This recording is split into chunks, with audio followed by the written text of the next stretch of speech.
Bonsoir à tous. À la une de ce journal, l'extradition du leader du mouvement séparatiste anglophone suscite une vague de réactions au sein de l'opinion nationale et internationale, malgré le sort et une levée de boucliers observés contre ce transfert. L'on note que Abuja et Yaoundé sont restés fermes tout en entretenant le flou sur le sort réservé au leader sécessionniste arrêté il y a 3 semaines au Nigeria, au-delà d'un procès très attendu au Cameroun. Quelles sont les incidences politiques de cette extradition sur le théâtre de la crise anglophone? C'est le dossier du 20h à suivre dans ce journal d'Equinox Télévision. Également, le doute qui persiste sur le démarrage du championnat de football prévu initialement le 11 février prochain. L'annonce de la Ligue de football professionnel bute devant les retards observés dans l'octroi des subventions. Comment le général Pierre Semengue et ses collaborateurs se mobilisent-ils pour trouver les fonds nécessaires en vue du démarrage des championnats de football de première division? On en parle dans ce journal.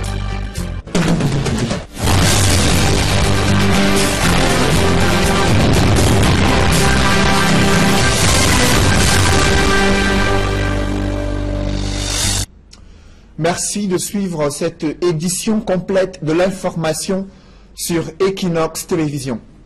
C'est une scène inédite de braquage qui s'est produite hier soir dans une agence de transfert d'argent située à Dokoti dans le 3e arrondissement de Douala, habitué d'effectuer des transactions financières jusqu'à la fin de soirée dans cette agence de transfert. Des clients et caissières ont été surpris d'une entrée brusque des personnes lourdement armées. Ils ont emporté près de 7 millions de francs CFA selon des sources policières. Le récit des faits avec Equa Claude et Gladys Sidier. Les 6 braqueurs ont tenu en respect le vigile de l'agence bancaire et tous ceux qui se trouvaient aux alentours. Des témoins rapportent que tandis que l'un faisait le guet à l'extérieur, les 5 autres se sont introduits dans l'agence pour effectuer leur sale besogne. J'entends bandit, je vois le vigile aller de ce côté prendre une latte qui attire notre attention. Quand le vigile prend dans la latte, il s'amène au niveau du portail, il veut fermer le portail, c'est là un des braqueurs sort de l'autre côté, il sort dans l'arme, il dit qu'il veut mourir, tout le monde s'est dispersé. Pendant que nous sommes dispersés, j'ai pris la peine d'appeler au 117, qui m'ont dit qu'ils seront de moment à l'autre sur les lieux de... Mine de rien, nous avions des yeux devant Express Union, parce qu'on voyait le mouvement qui s'est passé. Tout le monde disait qu'il y avait encore d'autres à l'intérieur. Quelques minutes plus tard, nous avons vu 2 individus sortir. Quand ils sortent donc, chacun sort avec son arme. C'est là qu'on se met à crier donc bandit, bandit, et donc ce qu'on appelle chasse à l'homme. Au cours de cette chasse à l'homme menée par les bandes sikineurs et autres curieux, l'un des braqueurs a été rattrapé, molesté et battu à mort. Les banditineurs avaient déjà réussi à maîtriser un et qu'ils étaient en train de le matraquer. Bon, ils nous ont fait comprendre que les autres ont fui avec le sac d'argent. Alors nous avons fait tout pour essayer de sauver l'autre, puisqu'on voulait l'utiliser pour avoir la trace des autres. Mais ils ont tellement tapé, ça n'a pas été facile de l'extirper parmi près de 300 banditineurs. Alors on a quand même réussi avec notre pick-up à remettre dedans. Et tellement il était touché, blessé, mais malheureusement les blessures étaient tellement énormes que maintenant on arrive à l'hôpital, je crois qu'il était déjà tard. Les 5 autres braqueurs courent toujours. Ils auraient emporté près de 7 millions de francs CFA. Si les forces de sécurité saluent la collaboration des populations, elles condamnent tout de même la vindicte populaire qui aura été dans le cas d'espèce un frein au bon déroulement de l'enquête. Ils ont fait du très bon travail. Ils ont collaboré exactement comme on leur demande de faire. Ils nous ont aidés à appréhender ces malfaiteurs. Mais le fait qu'ils l'ont tué, ils l'ont tabassé, ils l'ont rendu inexploitable, ce n'est pas bien pour nous. Non seulement ce n'est pas conseillé, le verdict populaire n'est pas reconnu au Cameroun, nous sommes dans un état de droit, mais aussi ils nous ont empêché une piste qui était claire, puisqu'on a réussi à retrouver l'autre et il avait une arme. Hein, c'est quand il a épuisé même ses munitions que les populations ont eu l'occasion de tomber sur nous. Les enquêtes sont en cours pour mettre la main sur les 5 autres membres du gang qui sont toujours dans la nature. Cette insécurité prend une ampleur inquiétante dans la ville de Douala. Durant la même nuit, des cambriolages spectaculaires se sont déroulés au marché de la Cité des Palmiers dans le 5e arrondissement. Près de 12 boutiques ont été cassées, des caisses d'argent emportées, des produits agroalimentaires dérobés. Les commerçants sont aux abois et estiment être lésés par les autorités locales. Reportage Warren Zede et Isabelle Carole Zoupet. Au cœur du marché de la Cité des Palmiers, des malfrats ont réalisé le coup de l'année. 12 boutiques cambriolées en l'espace d'une nuit. Les commerces agroalimentaires sont les principales cibles de ces hors-la-loi. Portes défoncées, boutiques saccagées et d'importants stocks de produits ont été emportés durant ces cambriolages nocturnes. Les victimes choquées de vivre cette insécurité criarde dans ce marché situé dans le 5e arrondissement de la ville de Douala. La semaine passée, je suis revenue ici. La nuit de dimanche à lundi passé, je suis venue, j'ai trouvé ma boutique, on avait cassé. Cette semaine encore, on a cassé. La dernière fois qu'ils ont cassé, ils ont porté ma caisse d'argent. Et il y avait aussi quoi. Je pense déjà pour le moment pour trouver la caisse d'argent. J'ai porté pour aussi aller au commissariat. Je n'ai pas encore fini avec le commissariat. Voilà, encore aujourd'hui, on m'appelle encore aujourd'hui pour encore passer. C'est comme ça. Le marché de la Cité des Palmiers est devenu au fil des mois le théâtre de cambriolage et de vols à ciel ouvert. Les multiples plaintes de commerçants n'ont rien changé et les critiques furent sur le système de gardiennage défaillant. D'après moi, ce qu'ils voulaient vraiment dans ce marché, qu'on change vraiment les gardiens pour que le gouvernement nous amène les nouveaux gardiens. Parce que nous sommes dépassés. Pour qu'il y ait vraiment la sécurité dans ce marché. Parce que nous ne veulent plus ces gardiens. Ces commerçants, victimes de cambriolage, interpellent une fois de plus les autorités sur la montée en puissance de l'insécurité dans cet espace marchand. Dans le reste de l'actualité, la création des écoles publiques sans bâtiment suscite la colère des chefs traditionnels à l'ouest. Dans le département du Nkunki, il existe des écoles publiques où le corps enseignant et les élèves sont contraints d'être des nomades à la recherche des bâtiments adéquats pour améliorer l'apprentissage des connaissances chez des élèves. C'est un véritable calvaire qu'ils vivent. Calvaire raconté dans ce reportage de Dallas Kana et Jean-Paul Chouniat. À Famla 1 dans le département du Nkunki, voilà 18 ans que son école publique est sans domicile fixe. Enseignants et élèves tels des bergers et leurs troupeaux font du nomadisme éducatif, allant de site en site à la quête d'un meilleur cadre de vie. Partie de cette baraque à la chefferie, cette école à cycle complet se réfugie désormais dans un foyer social de fortune offert par le chef du village. Un vieux bâtiment qui n'a pas d'éclairage, les salles de classe sont restreintes et les conditions de travail très pénibles. Mais nous sommes tellement mal à l'aise, Il n'y a pas d'aération, il n'y a pas d'espace. Nous sommes étouffés. 6 classes de la Silekou moyenne 2, réparties dans 3 salles pour 3 enseignants, avec cours en tronc commun du système universitaire comme seul moyen de transmission des connaissances. La cacophonie et le brouhaha se passent de tout commentaire. Pour une école à cycle complet comme celle-ci, bon, ce n'est pas souvent aisé de tenir une classe jumelée comme celle-ci. Sans école maternelle, la Cile est presque transformée en crèche pour des enfants perdus dans tout ce qui se dit et se griffonne sur le tableau noir à longueur de journée. Par exemple, nous avons 16 élèves présents. Parmi les 16 élèves, nous voyons à peine 6 enfants qui sont capables de suivre normalement le programme de la Cile. On est obligé de soumettre les enfants à un niveau qui n'est pas le leur. Dans cette difficulté structurelle et conjoncturelle, chaque journée de travail se veut un calvaire pour ces enseignants qui ne savent plus où mettre la tête. Chaque matin, quand je me lève pour venir à mon service, Je suis d'abord stressé parce que je ne sais comment commencer, comment finir la journée. Une journée très pénible. Les méthodes de travail sont très difficiles. Et je ne sais pas comment on peut éduquer un enfant dans de pareilles conditions. Devant la pathétique réalité de l'école de son village, le chef de FAMLA 1 interpelle le gouvernement sur la légèreté observée dans la création des écoles au Cameroun. Nos élites ont réclamé une école, mais à ma connaissance, la réclamation d'une école nécessite toujours une étude préalable. Vous voyez, le message numéro 1 à adresser à l'État du Cameroun, c'est de ne pas créer des établissements de façon fantaisiste. Toujours mener une étude approfondie, ne pas se fier aux écrits qu'on vient de donner. Dans cette présentation publique des difficultés infrastructurelles et des manquements structurels des écoles, directeurs et enseignants de l'école publique de FAMLA 1 échapperont-ils aux menaces et intimidations de toute l'échelle hiérarchique de l'éducation de base de l'Ouest qui pèsent sur leurs collègues de l'école publique de Soumbanjoun? Leur unique péché impardonnable, avoir crié leur mal-être à la télévision.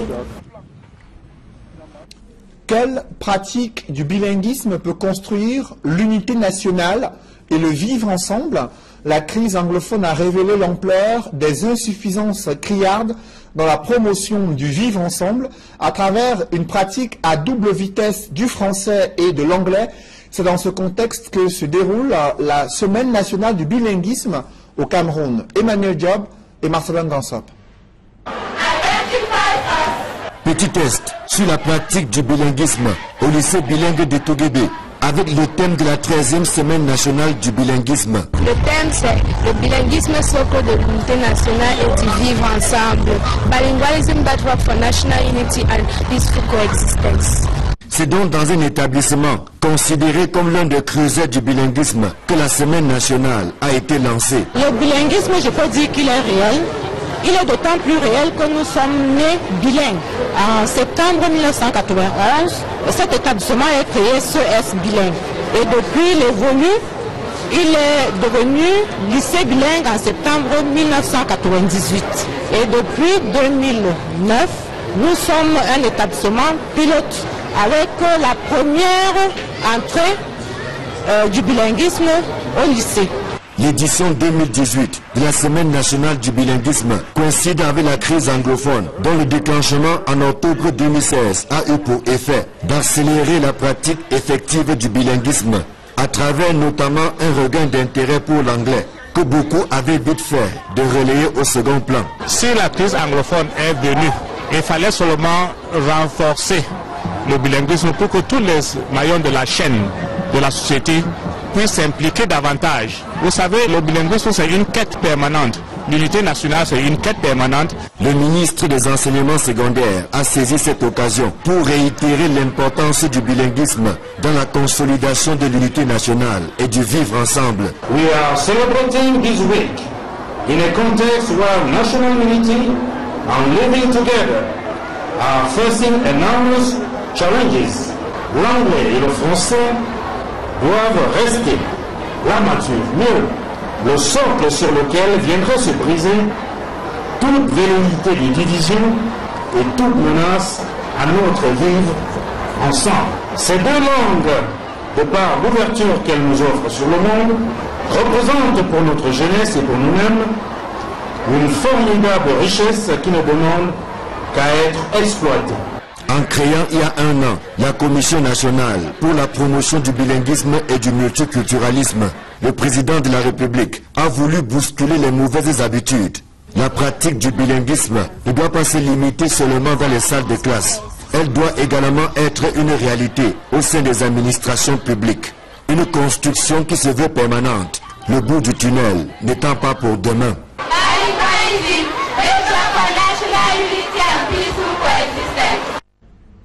Et le gouvernement dit avoir pris un certain nombre de mesures pour rendre effective la pratique du bilinguisme au Cameroun. À ce sujet, je vous propose d'écouter l'inspecteur et coordonnateur général chargé du bilinguisme au ministère des enseignements secondaires, Dominique Ndang Akou, qui revient sur les mesures gouvernementales prises pour rendre effective la pratique du bilinguisme au Cameroun. Au niveau du ministère, nous avons augmenter le nombre d'établissements bilingues sur toute l'étendue du territoire où cohabitent tous les deux sous-systèmes pour qu'ils puissent être échangés et vivre ensemble et étudier ensemble. Chacun dans nos établissements, malgré votre origine, est capable d'étudier dans n'importe quelle langue, dans n'importe quel sous-système et continuer jusqu'au bout. Particulièrement au niveau secondaire, nous avons créé le programme d'éducation bilingue spéciale. Le programme d'éducation bilingue spéciale a apporté le bilinguisme même dans les établissements qui ne sont pas dits bilingues. Tout cela, c'est pour renforcer le bilinguisme au niveau secondaire et professionnaliser les enseignements comme a demandé notre chef d'État. Vous savez, nous avons déjà sorti la primaire privée, beaucoup de promotions qui ont le BPC bilingue, le pouvoir bilingue et le baccalauréat bilingue. Au niveau des anglophones, il y a le Bilingual Specialty of GCE, Ordinary et Advanced Level. Tout cela pour qu'on ne parle pas la langue pour parler seulement. Ce n'est pas seulement un instrument de communication, mais c'est également un instrument de création d'emplois. Donc il faudrait que celui qui est bilingue puisse s'insérer dans le tissu économique. Parce que plus il souffre, plus il a les velléités de dire mais qu'est-ce que je fais avec ces deux langues. L'État met les moyens et avec l'appui de la Commission nationale du bilinguisme, je pense que nous allons aller de l'avant.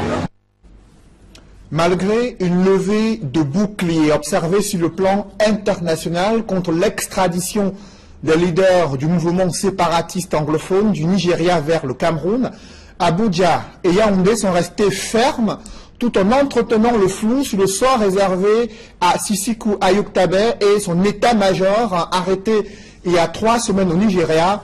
Le gouvernement camerounais vient de confirmer depuis 24 heures qu'ils sont désormais entre les mains de la justice camerounaise. Comment en est-on arrivé là?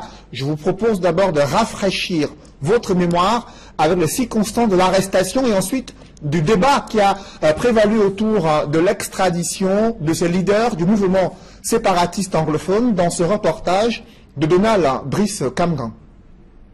Lorsque Julius Sisiku Ayoktabe et 7 de ses proches sont interpellés le 6 janvier dernier dans un hôtel d'Abuja, c'est un communiqué du gouvernement de l'Ambazonie qui l'annonce. L'information sera confirmée peu après par des médias nigérians. Les proches du président de l'Ambazonie qui évoquent un kidnapping par les autorités camerounaises exigent sa libération immédiate. La même demande sera formulée quelques jours plus tard par l'Association africaine des barreaux anglophones. Dans une correspondance adressée aux autorités nigériennes, le regroupement professionnel condamnera l'enlèvement de ses membres. Mais depuis lors, ni Yaoundé ni Abuja n'a confirmé la mise aux arrêts de celui qui était devenu l'ennemi public numéro 1 des autorités camerounaises. Dans la presse, 2 versions s'entrechoquent au sujet de la nationalité de la force ayant mené l'assaut contre Julius Sisiku Ayoktabe et les membres de son cabinet.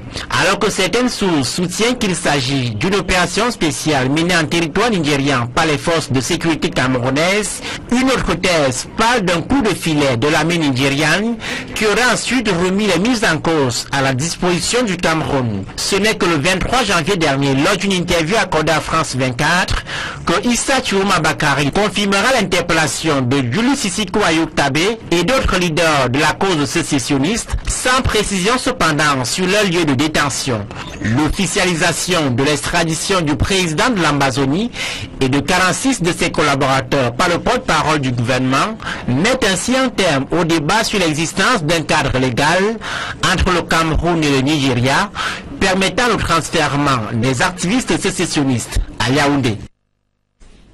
Et justement, sur ce plateau avec nous, Maître Célestin Kengoum, avocat au barreau du Cameroun, docteur en droit, spécialiste des questions sécuritaires sur le plan africain. Il viendra décrypter les mécanismes ayant conduit à cette extradition des leaders du mouvement séparatiste anglophone du Nigeria vers le Cameroun. Mais avant sa réaction, il y a celle des hommes politiques, eux qui étaient plus ou moins, qui avaient émis des réserves sur les possibilités de cette extradition des leaders du mouvement séparatiste anglophone du Nigeria vers le Cameroun, estiment qu'il y aura des incidences sur le théâtre de la crise anglophone et exhortent le gouvernement à aller bien plus loin pour résoudre cette crise qui perdure depuis près de 2 ans et dont les conséquences sont désastreuses pour l'économie et la société camerounaise. Des précisions avec Innocent Abega et Kate Diarra.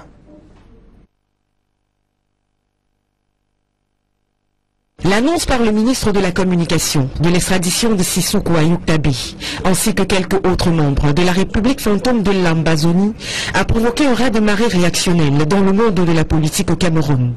Pour Edouard Fauchivé, cadre au RDPC, il s'agit d'une action positive qui rentre dans le cadre de la sécurisation du territoire. Rien à voir avec la patate chaude qu'Odokion assimile au cas Patrice Ngano. Il ne faut pas faire cette comparaison avec le cas Ngana. Parce que l'appréciation de ceux qui traitaient le dossier Ngana, ils avaient porté Ngana dans un monde qui n'était pas le sien. Vous comprenez qu'il n'y a pas de comparaison à faire. Ici, c'est un domaine politique et de sécurité, et de l'autre côté, c'est un activiste. Donc, on ne peut pas les traiter de même. Bien mieux, ils voient en cette extradition une possibilité, celle de récolter le maximum d'informations possibles sur les réels commanditaires des violences dans le nord-ouest et le sud-ouest. Le chef de file, celui dont vous parlez, veut rencontrer le président de la République. Je dis, c'est une bonne chose, parce que derrière ça, il peut avoir des informations qu'il peut donner pour nous permettre de pouvoir calmer donc cette douleur. Parce que derrière ce monsieur, que je ne peux pas prononcer le nom, excusez-moi, se cachent aujourd'hui des figures qui doivent être connues. Ayuk Tabé et ses compères devraient jouer la carte de la coopération s'ils désirent réellement, comme ils l'ont fait comprendre jusqu'ici, aboutir à la résolution de ce conflit qui n'a que trop duré. Qui soit aujourd'hui coopératif, qui donne des informations pour pouvoir détendre l'atmosphère. Parce que voyez-vous, vous ne pouvez pas vous imaginer que je suis de ceux qui ont souffert pour cette histoire. J'ai ramené mes enfants de l'université de Bouya qui ne voulaient qu'une formation. Pour Jacques Maboula Boya, le maire de Yabassi, l'heure n'est plus à la critique et aux attaques tous azimuts, mais sinon à l'uniformisation des positions nationales au sujet de la crise anglophone. Il est important de rappeler à la communauté qui soutient ces sécessionnistes, quelle que soit la légitimité d'une revendication, on ne se fait pas justice, encore moins par les armes. Parce que le recours à la violence armée est une atteinte grave à l'intégrité d'une nation, qu'elle s'appelle Cameroun, Nigeria ou peu importe. Il est important que tous ces hommes armés contre le Cameroun déposent des armes et reviennent sur des revendications purement politiques. Les effets de la malgouvernance étant la chose la plus partagée au Cameroun. Le nord-ouest, le sud-ouest connaissent une malgouvernance qu'on peut percevoir dans tout le Cameroun.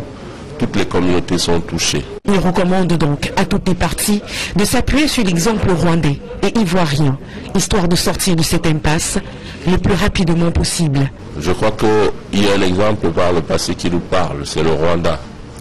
Le Rwanda a connu pire que ça. Et le Rwanda s'est regardé dans le miroir et les communautés Tutsi et Hutu se sont parlé. Et aujourd'hui, le Rwanda est un exemple en Afrique. On a la Côte d'Ivoire également, qui a connu des violences.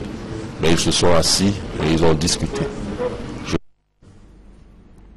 Quelles sont les implications juridiques et politiques de cette extradition de leaders du mouvement séparatiste anglophone du Nigeria vers le Cameroun? C'est la principale articulation de la deuxième partie de ce journal. Invité sur ce plateau, Maître Célestin Kengoum, avocat au barreau du Cameroun, docteur en droit et spécialiste des questions sécuritaires sur le continent africain. Maître Célestin Kengoum, bonsoir. Bonsoir, monsieur Noufélé. Vous avez suivi cette intervention d'abord du ministre de la Communication, Issa Tiroma Bakari, qui affirme que 47 personnes qui ont été arrêtées au Nigeria sont désormais entre les mains de la justice camerounaise.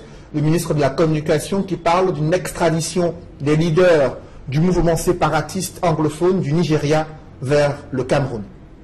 Première réaction face à cette coopération entre Abuja et Yaoundé sur le cas de ces sécessionnistes.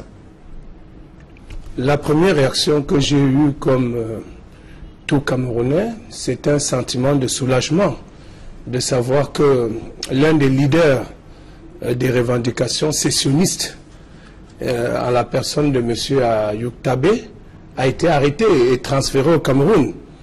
Mais là, c'est un sentiment de citoyen. Maintenant, en tant qu'analyste, je me suis posé beaucoup de questions. Quelles sont les zones d'ombre qui persistent dans le cadre de cette procédure d'extradition d'Abuja vers Yaoundé? Avant déjà de parler des zones d'ombre, il faut parler des zones de lumière. Il n'y a pas eu de transparence dans toute la procédure qui a conduit à leur extradition, à leur refoulement. Ça pourrait également être un refoulement, parce que l'extradition découle d'une procédure judiciaire. Est-ce qu'une procédure judiciaire avait été initiée au Cameroun contre ces personnes? Et si oui, est-ce qu'il y a eu une demande d'extradition en bonne et due forme? Ce sont des interrogations auxquelles nous n'avons pas de réponse. Mais le fait de les renvoyer au Cameroun sur le plan politique peut s'interpréter en un refoulement des citoyens camerounais qui exercent des activités sécessionnistes sur le territoire ou des activités subversives, jugées comme subversives sur le territoire nigérien. Mais on a suivi des organisations internationales mettre la pression sur Abuja afin que ce refoulement, cette extradition puisse ne pas avoir lieu. Le HCR, qui a plusieurs fois indiqué à la presse qu'elle a obtenu, le HCR qui a obtenu des garanties nécessaires auprès des autorités nigérianes qu'il n'y aura pas d'extradition de ces leaders du mouvement séparatiste anglophone d'Abuja vers Yaoundé. Et aujourd'hui, c'est le ministre de la Communication du Cameroun qui confirme cette extradition-là. Comment expliquer la prise de position des autorités nigérianes et camerounaises sur ce deux dossiers? D'abord, en ce qui concerne la position du gouvernement nigérian, c'est un État souverain. Voilà pourquoi toutes les analyses, toutes les spéculations ne peuvent qu'être des hypothèses. Un ami m'a appelé ce matin pour me dire que voilà, tu disais qu'on ne peut pas les refouler ou les extrader vers le Cameroun. Les voilà, ils ont été extradés. En matière de relations internationales, il n'y a pas de science exacte. Ce n'est pas une science exacte. Ce sont des hypothèses. Cela veut dire quoi? Ça veut dire qu'un certain nombre d'éléments peuvent militer en faveur de telles situations. Mais on ne peut pas d'emblée décider. Un chef d'État peut bien dire que je ne vais pas les extrader. Mais la pression intérieure, la pression internationale le contraint à le faire. Un chef d'État peut dire je l'extrade. Mais des contraintes intérieures ou des forces extérieures peuvent l'amener à ne pas extrader, alors qu'au départ, il voulait bien le faire. Donc, soyons un peu mesurés. Et je voudrais que nous évitons tout triomphalisme. Je me pose bien un certain nombre de questions, sans entrer dans tous les tenants et les aboutissants de ce refoulement. Je me demande bien ce que ça cache. Est-ce que ce n'est pas une patate chaude qu'on refile au gouvernement camerounais?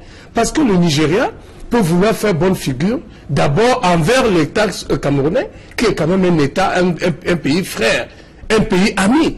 N'oublions pas qu'au plus fort de la crise de la guerre du Biafra, déclenchée par le général Emeka Ojukwu, le Cameroun, contre la volonté française qui soutenait cette sécession, et la création d'un État du Biafra, le Cameroun a soutenu le gouvernement central, le gouvernement fédéral central, dirigé par le général Gowon. Mais le Cameroun a toujours fait montre d'empathie, de sympathie, d'amitié envers le Nigeria. Le Cameroun mène une guerre Boko Haram qui a son siège au Nigeria. Le Cameroun a accueilli des milliers et des milliers de Nigérians, voire même des soldats qui fuyaient les attaques de Boko Haram. Donc le Cameroun... Ce sont ces arguments-là, selon vous, qui ont pesé en faveur... Je vous dis que sur le plan diplomatique, le Cameroun s'est montré un pays frère et ami du Nigeria. Donc nous n'avons jamais fait mystère de notre amitié en posant des actes concrets. Depuis le gouvernement du président Ahidjo jusqu'au président Paul Biya en ce moment, le Cameroun n'a jamais eu un comportement équivoque envers le Nigeria. Nous accueillons les Nigérians sur nos territoires, ils sont assez bien traités. Mais ce que je dis, la perception de la crise anglophone dans les pays anglo-saxons et surtout au Nigeria, c'est ce qui nous a amené à dire que ces personnes ne pouvaient pas être refoulées. Justement, et ils sont désormais au Cameroun, et vous estimez que c'est une patate chaude que le gouvernement c'est une patate chaude. Je peux vous dire c'est une patate chaude parce que il est évident que le Cameroun a donné des garanties, solides entre guillemets d'une justice transparente et tout. Mais il y a des éléments déjà sur le plan juridique. Le terrorisme, la sanction contre le terrorisme au Cameroun, c'est la peine de mort. C'est la peine de mort. Et vous savez que la plupart des puissances occidentales n'appliquent plus la peine de mort à part les pays comme les États-Unis. l'Union européenne, il n'y a plus de peine de mort. Est-ce que le Cameroun va condamner ces personnes à la peine de mort? Pour l'instant, officiellement, on ne sait pas quelles sont les charges. Non, on a dit que ce sont des terroristes. On les a qualifiés de terroristes. Donc ils seront jugés sous la loi portant répression contre le terrorisme. Il n'y a pas une autre loi qui pourrait leur être appliquée. Donc est-ce que le Cameroun pourrait appliquer cette loi et les condamner à mort? Et si après la condamnation, est-ce que ces personnes seront exécutées? Revenons encore maintenant sur le plan politique. Ces 47 personnes qui sont venues au Cameroun, sont venues dans quel état? Imaginez un seul instant que quelques-uns ont déjà été empoisonnés et qui viennent à mourir entre les mains du Cameroun. Je veux vous dire, monsieur Moufele, il ne s'agit pas de savoir si le Cameroun et le Nigeria entretiennent des liens amicaux et fraternels. Il faut s'interroger. Quels sont les dessous de cette guerre de sécession? Ce qui se passe aujourd'hui dans la partie ouest du Cameroun, c'est-à-dire les régions du nord-ouest et les régions du sud-ouest, c'est ce qui s'est passé à l'est du Nigeria à l'époque d'Ojukwu. Lorsqu'on a installé Gowon au pouvoir, Ojukwu, soutenu par des multinationales, a estimé que la région de Ibo était une région très riche. Alors il fallait créer la sécession. La France était derrière cette sécession. Est-ce que l'arrestation et l'extradition de ces leaders du mouvement séparatiste anglophone aura un impact sur le théâtre de la crise anglophone au Cameroun? Je ne le pense pas. Parce que vous voyez, dans ce mouvement politico-militaire, il y a deux volets. Lesquels? Il y a le volet politique. Et M. Tabe Ayou apparaissait comme le chef politique de ce mouvement. Mais il y a maintenant des chefs militaires. Alors, qui sont ces chefs militaires? Qui les financent? Qui les finance? Qui les entraîne? Qui les soutient à l'intérieur comme à l'extérieur? Donc, c'est pour ça que je vous dis que un Tabe Ayou arrêté, d'autres abbés seront projetés au devant de la scène. Maintenant, il est vrai qu'il y a quand même un affaiblissement de la structure politique de ce mouvement politico-militaire. Mais la question que je me pose, quelles sont les multinationales qui les financent? Parce que si ce sont les multinationales qui les financent, qu'est-ce qui vous dit qu'elles n'auraient pas été derrière ce refoulement? Je vous rappelle que pour ces puissances, les individus ne signifient rien. Les États ne signifient absolument rien. Donc, Tabe Ayuk ne représente absolument rien. Lorsqu'ils ont des intérêts, ils veulent atteindre un objectif, ils utiliseront tous les moyens et toutes les personnes possibles à leur disposition. On a vu la donc pour moi, je pense que pour moi, le Cameroun gagnerait d'abord à les placer dans des conditions de conditions de détention qui ne souffrent d'aucune contestation possible. Pour éviter que ces personnes ne soient tuées et ne soient venues empoisonnées. Et je vous rappelle que beaucoup de soldats camerounais sont morts. Et les camarades d'armes ne peuvent pas voir d'un bon oeil ces 47 personnes qui ont été à l'origine de la mort de leurs camarades sur le front. Alors comment mettre fin à cette tension dans les régions anglophones alors que les leaders du mouvement séparatiste sont arrêtés et qu'il y a toujours des affrontements entre des assaillants non identifiés et l'armée camerounaise dans les régions du sud-ouest? Monsieur Moufele, il y a deux alternatives qui se présentent en ce moment pour le Cameroun. Le règlement successif de ces crises, c'est-à-dire le Cameroun peut décider de commencer par régler cette affaire sur le plan militaire. Et après avoir eu la victoire, passer au deuxième volet, qui est le volet politique, c'est-à-dire un dialogue inclusif comme nous l'avons toujours souhaité. Mais de mon point de vue, et je penche pour la deuxième solution que je vais d'ailleurs vous avancer, il y a ce mode de règlement simultané, dont le gouvernement devrait régler simultanément ces problèmes, et non les régler de manière successive. Parce qu'une guerre, on peut s'enliser dans la guerre, et on ne sait pas jusqu'où peuvent aller l'effet dominant même de cette guerre. Donc, du coup, je pense qu'il faut que nous soyons très prudents, que le gouvernement soit très prudent, d'abord dans la détention de ces personnes, dans leur jugement, et que parallèlement, c'est pour ça que je parle d'un règlement simultané de ces problèmes, et que le dialogue soit véritablement mis en place avec des acteurs nouveaux, comme nous l'avons toujours préconisé. Merci, Maître Célestin Kengom. Je précise que vous êtes avocat au barreau du Cameroun et docteur en droit spécialiste des questions sécuritaires sur le continent africain. Mesdames, messieurs, c'est la fin de ce journal. Alors, merci de l'avoir suivi. Restez sur Equinox Télévision juste après Cette édition du 20h, l'émission Parole de femmes présentée par Julingue Nyondé. Bonne soirée sur cette même antenne.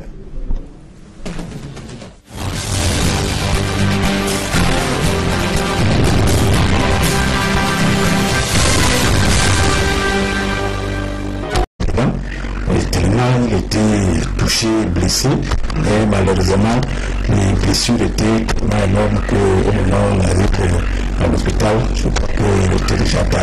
Les 5 autres braqueurs courent toujours. Ils auraient emporté près de 7 millions de francs CFA. Si les forces de sécurité saluent la collaboration des populations, elles condamnent tout de même la vindicte populaire qui aura été dans le cas d'espèce un frein au bon déroulement de l'enquête. Ils ont fait du très bon travail. Ils ont collaboré exactement comme on leur demande de faire. Ils nous ont aidés à appréhender ces malfaiteurs. Mais le fait qu'ils l'ont tué, ils l'ont tabassé, ils l'ont rendu inexploitable, ce n'est pas bien pour nous. Non seulement ce n'est pas conseillé, le verdict populaire n'est pas reconnu au Cameroun, nous sommes dans un état de droit, mais aussi ils nous ont empêché une piste qui était claire, puisqu'on a réussi à retrouver l'autre et il avait une arme.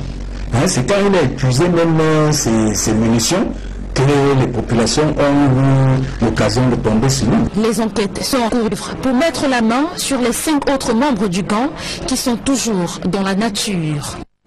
Cette insécurité prend une ampleur inquiétante dans la ville de Douala.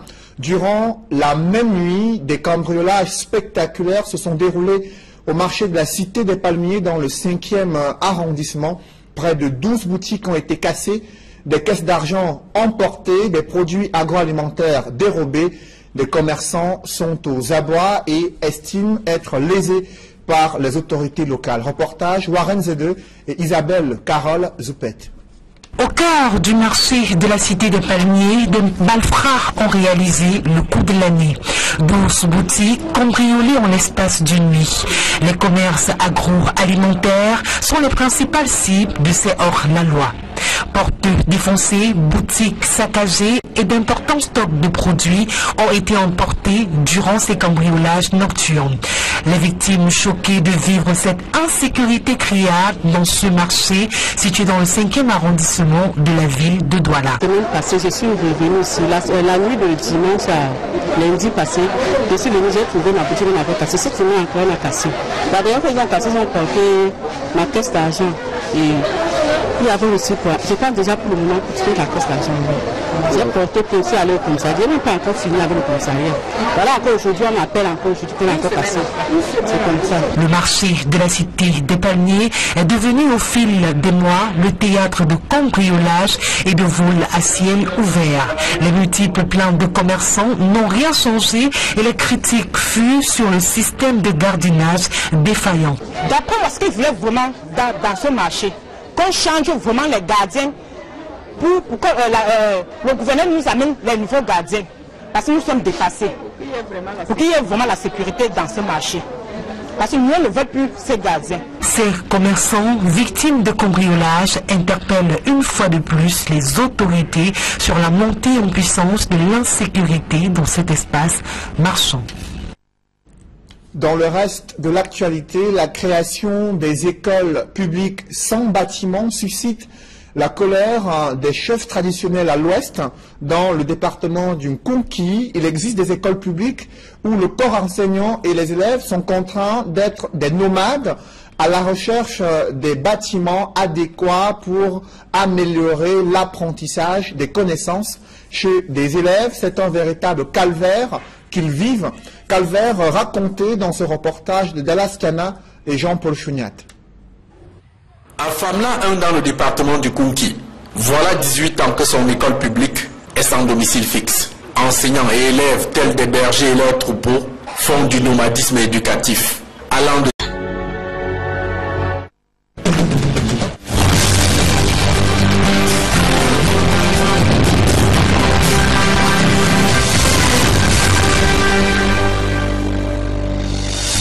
Bonsoir à tous. À la une de ce journal, l'extradition du leader du mouvement séparatiste anglophone suscite une vague de réactions au sein de l'opinion nationale et internationale, malgré le sort et une levée de boucliers observés contre ce transfert. L'on note que Abuja et Yaoundé sont restés fermes tout en entretenant le flou sur le sort réservé aux leaders sécessionnistes arrêtés il y a 3 semaines au Nigeria, au-delà d'un procès très attendu au Cameroun.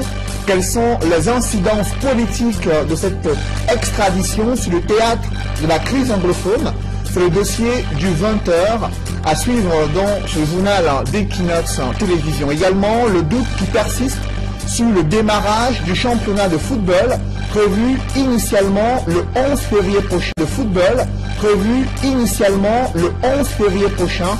L'annonce de la Ligue de football professionnel bute devant les retards observés dans l'octroi des subventions. Comment le général Pierre Semengue et ses collaborateurs se mobilisent-ils pour trouver les fonds nécessaires en vue du démarrage des championnats de football de première division? On en parle dans ce journal.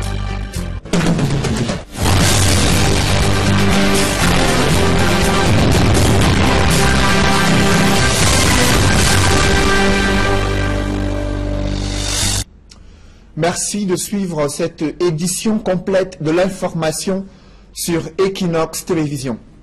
C'est une scène inédite de braquage qui s'est produite hier soir dans une agence de transfert d'argent située à Dokoti dans le 3e arrondissement de Douala, habitué d'effectuer des transactions financières jusqu'à la fin de soirée dans cette agence de transfert.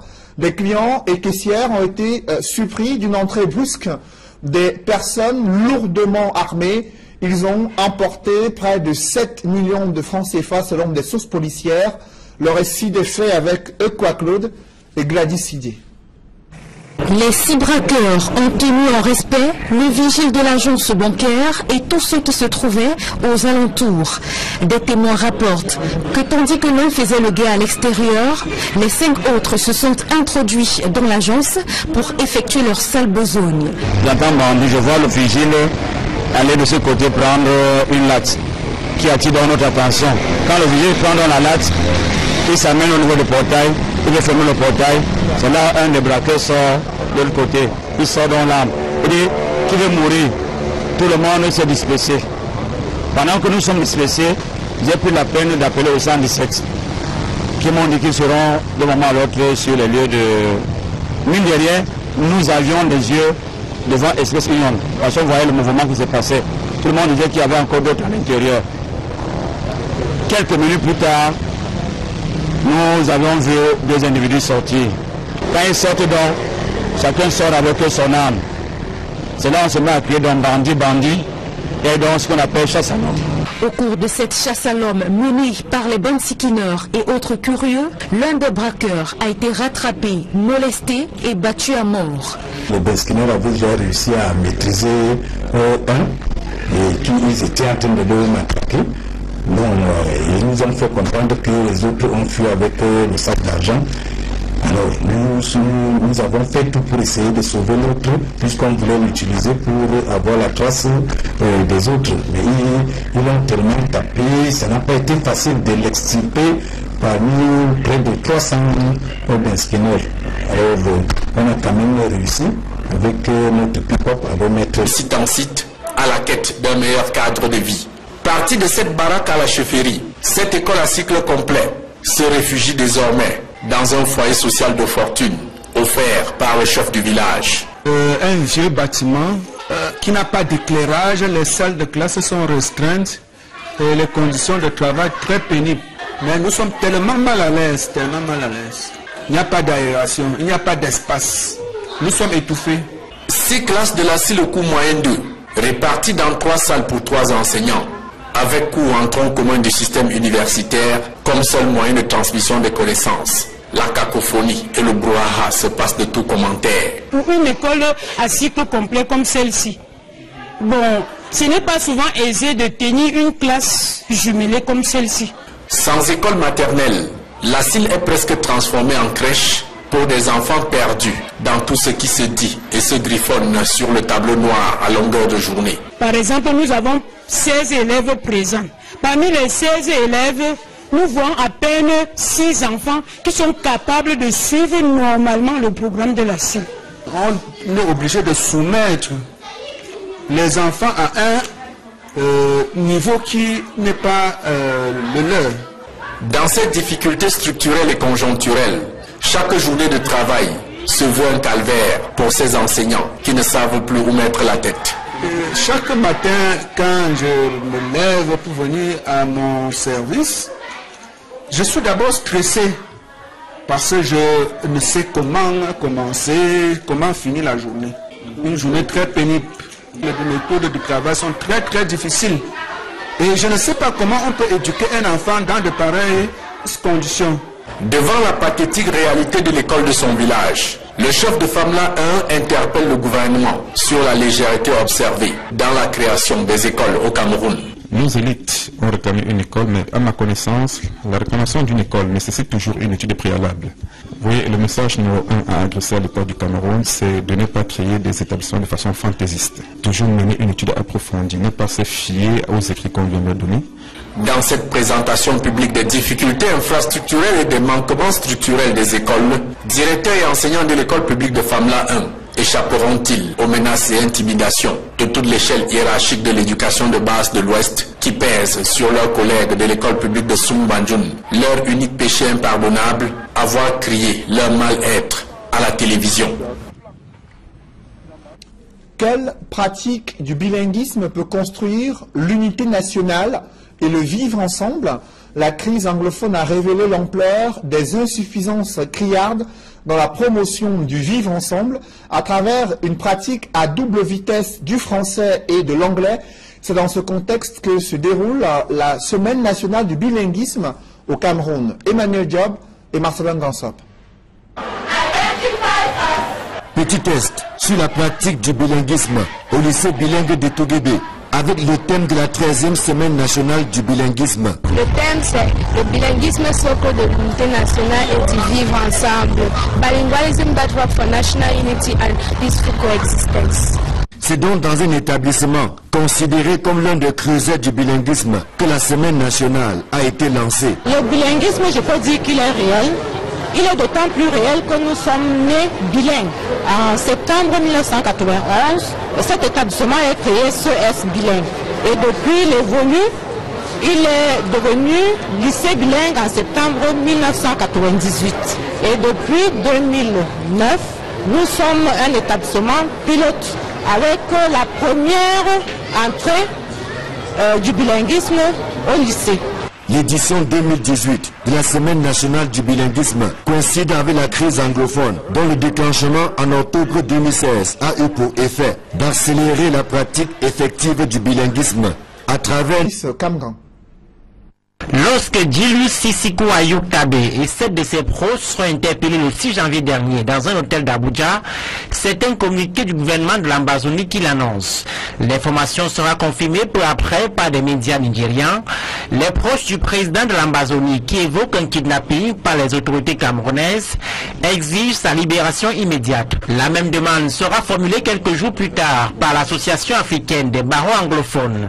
Dans une correspondance adressée aux autorités nigérianes, le regroupement professionnel condamnera l'enlèvement de ses membres. Mais depuis lors, ni Yaoundé ni Abuja n'a confirmé la mise aux arrêts de celui qui était devenu l'ennemi public numéro 1 des autorités camerounaises. Dans la presse, deux versions s'entrechoquent au sujet de la nationalité de la force ayant mené l'assaut contre Djilou Sissiko Ayuk Tabe et les membres de son cabinet. Alors que certaines sources soutiennent qu'il s'agit d'une opération spéciale menée en territoire nigérian par les forces de sécurité camerounaises, une autre thèse parle d'un coup de filet de l'armée nigériane qui aurait ensuite remis les mises en cause à la disposition du Cameroun. Ce n'est que le 23 janvier dernier, lors d'une interview accordée à France 24, que Issa Chiouma Bakari confirmera l'interpellation de Djilou Sissiko Ayuk Tabe et d'autres leaders de la cause sécessionniste, sans précision cependant sur leur lieu de détention. L'officialisation de l'extradition du président de l'Ambazonie et de 46 de ses collaborateurs par le porte-parole du gouvernement met ainsi un terme au débat sur l'existence d'un cadre légal entre le Cameroun et le Nigeria permettant le transfèrement des activistes sécessionnistes à Yaoundé. Et justement, sur ce plateau avec nous, Maître Célestin Kengoum, avocat au barreau du Cameroun, docteur en droit, spécialiste des questions sécuritaires sur le plan africain. Il viendra décrypter les mécanismes ayant conduit à cette extradition des leaders du mouvement séparatiste anglophone du Nigeria vers le Cameroun. Mais avant sa réaction, il y a celle des hommes politiques, eux qui étaient plus ou moins, qui avaient émis des réserves sur les possibilités de cette extradition des leaders du mouvement séparatiste anglophone du Nigeria vers le Cameroun, estiment qu'il y aura des incidences sur le théâtre de la crise anglophone et exhortent le gouvernement à aller bien plus loin pour résoudre cette crise qui perdure depuis près de 2 ans et dont les conséquences sont désastreuses pour l'économie et la société camerounaise.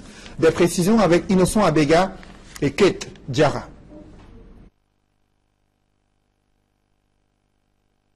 L'annonce par le ministre de la Communication de l'extradition de Sissoko Ayuk Tabé, ainsi que quelques autres membres de la République fantôme de l'Ambazonie, a provoqué un raz-de-marée réactionnel dans le monde de la politique au Cameroun. Pour Edouard Fauchivé, cadre au RDPC, il s'agit d'une action positive qui rentre dans le cadre de la sécurisation du territoire. Rien à voir avec la patate chaude qu'Odokon assimile au cas Patrice Nganou. Il ne faut pas faire cette comparaison avec le camp Ghana. Parce que l'appréciation de ceux qui traitaient le dossier Ghana, ils avaient porté Ghana dans un monde qui n'était pas le sien. Vous comprenez qu'il n'y a pas de comparaison à faire. Ici, c'est un domaine politique et de sécurité, et de l'autre côté, c'est un activiste. Donc, on ne peut pas les traiter de même. Bien mieux, ils voient en cette extradition une possibilité, celle de récolter le maximum d'informations possibles sur les réels commanditaires des violences dans le nord-ouest et le sud-ouest. Le chef de file, celui dont vous parlez, veut rencontrer le président de la République. Je dis, c'est une bonne chose, parce que derrière ça, il peut avoir des informations qui peuvent donner pour nous permettre de pouvoir calmer donc cette douleur. Parce que derrière ce monsieur, que je ne peux pas prononcer le nom, excusez-moi, se cachent aujourd'hui des figures qui doivent être connues. Ayuk Tabé et ses compères devraient jouer la carte de la coopération s'ils désirent réellement, comme ils l'ont fait comprendre jusqu'ici, aboutir à la résolution. Notamment un regain d'intérêt pour l'anglais, que beaucoup avaient vite fait de relayer au second plan. Si la crise anglophone est venue, il fallait seulement renforcer le bilinguisme pour que tous les maillons de la chaîne de la société puissent s'impliquer davantage. Vous savez, le bilinguisme, c'est une quête permanente. L'unité nationale, c'est une quête permanente. Le ministre des enseignements secondaires a saisi cette occasion pour réitérer l'importance du bilinguisme dans la consolidation de l'unité nationale et du vivre ensemble. We are celebrating this week in a context where national unity and living together are facing enormous challenges. L'anglais et le français doivent rester l'armature, mieux, le socle sur lequel viendrait se briser toute velléité de division et toute menace à notre vivre ensemble. Ces 2 langues, de par l'ouverture qu'elles nous offrent sur le monde, représentent pour notre jeunesse et pour nous-mêmes une formidable richesse qui ne demande qu'à être exploitée. En créant il y a 1 an la Commission nationale pour la promotion du bilinguisme et du multiculturalisme, le président de la République a voulu bousculer les mauvaises habitudes. La pratique du bilinguisme ne doit pas se limiter seulement dans les salles de classe. Elle doit également être une réalité au sein des administrations publiques. Une construction qui se veut permanente, le bout du tunnel n'étant pas pour demain.